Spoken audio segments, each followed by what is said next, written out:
in the aftermath of this Jared Goff deal that really does change everything, especially for the guys who are on deck to get paid, there's a couple of other quarterbacks that we need to talk about who should benefit from Goff getting so much money. And the first one is a guy who's got 3 years in, first overall pick in 2021, the only one that hasn't been traded for a bag of peanut shells, and that's Trevor Lawrence. He's so far on the right side of bust or boom. Boom, obviously being the right side. We still haven't seen whether or not he can be a top 5 guy, but regardless, Goff's getting $53 million a year. Yeah. It makes everyone's price go up, and it makes me wonder if Lawrence is going to be patient and let another year transpire. We'd gotten the impression earlier he would. Yeah. You see Goff get $53 million, and maybe it's time for him to push to get it done. Yeah, it's been a chatter there about it getting done, right? I mean, they both sides seem to be confident that there's talking and there's something to be done, there's a way that it gets done, I guess is what I'm saying. I understand that. Yeah, he hasn't been a superstar throughout his career, but he's definitely been more boom than bust, in my opinion. Let's just not forget. I mean, it was arguably the dumbest, worst situation a rookie quarterback could ever come into with Urban Meyer and the Jacksonville Jaguars. So you got to almost wipe that year away. People still hold that against Trevor Lawrence.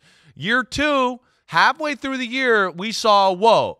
Now, last year, right, it was a little all over the place. But I think, again, if I'm doing my quarterback rankings. Of course, I've watched Trevor Lawrence here recently. You go back and you go back and you go, wow, I mean, they didn't protect that well. They can't run the damn ball at all, right? Their offense isn't wowing, okay? They left some plays on the field. Calvin Ridley dropped some big passes in some big moments. And then, of course, Trevor Lawrence was probably the most beat-up quarterback in football last year. He played through injury the whole year. So, yeah, he wasn't at his best, but still think it's more boom than bust. And I still think it's one where you drafted him number 1. He's got exceptional physical talent. You find a way to get this done. I'm with you, Mike. I think it's more of does he want to just get it done and get it out of the way? Or does he want to maybe go, wait, no, Mike Florio, you're wrong. I'm going to be a top 5 quarterback this year, and I want $60 million next year, right? That's to me going to be more the question here. There was a report from Jeremy Fowler of ESPN that the Jaguars and Lawrence are in talks on an extension that would be in the range of $50 million per year. Yeah, I'd want to let it ride a year because $50 million. I mean, by next year, it's going up. That's the thing. And Mr. can't buy an R8. Now he's starting to go $50 million. Big deal. But that's why.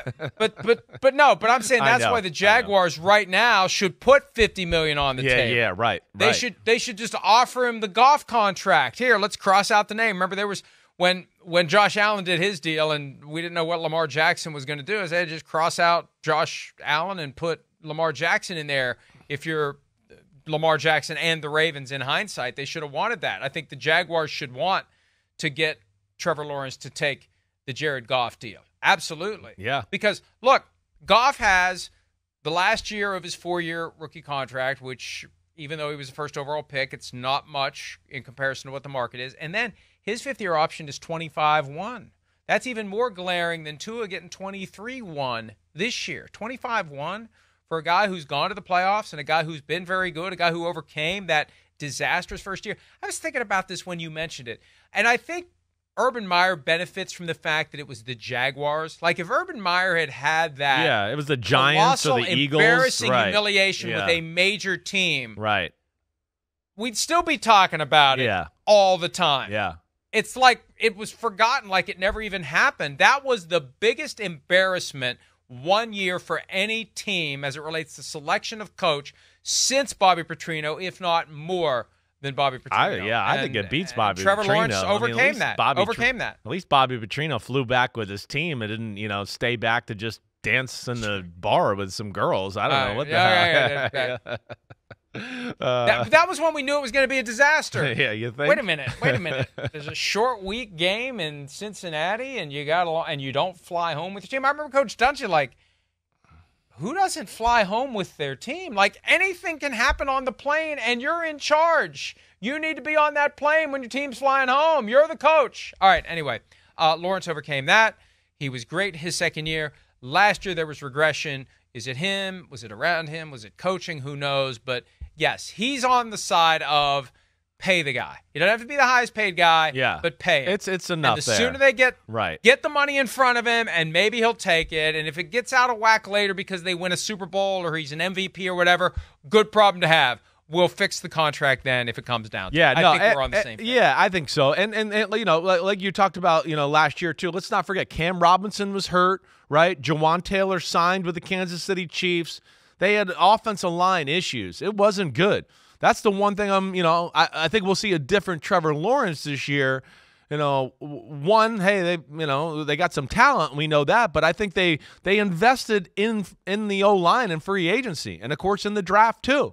So they're going to fix that. That was the most glaring problem with their football team, and that affected their quarterback and the way everybody viewed him, and hopefully that can get remedied, here this year. Hi, it's Mike Florio. Thanks for watching PFT on YouTube. Hit subscribe for the latest news and analysis from Pro Football Talk.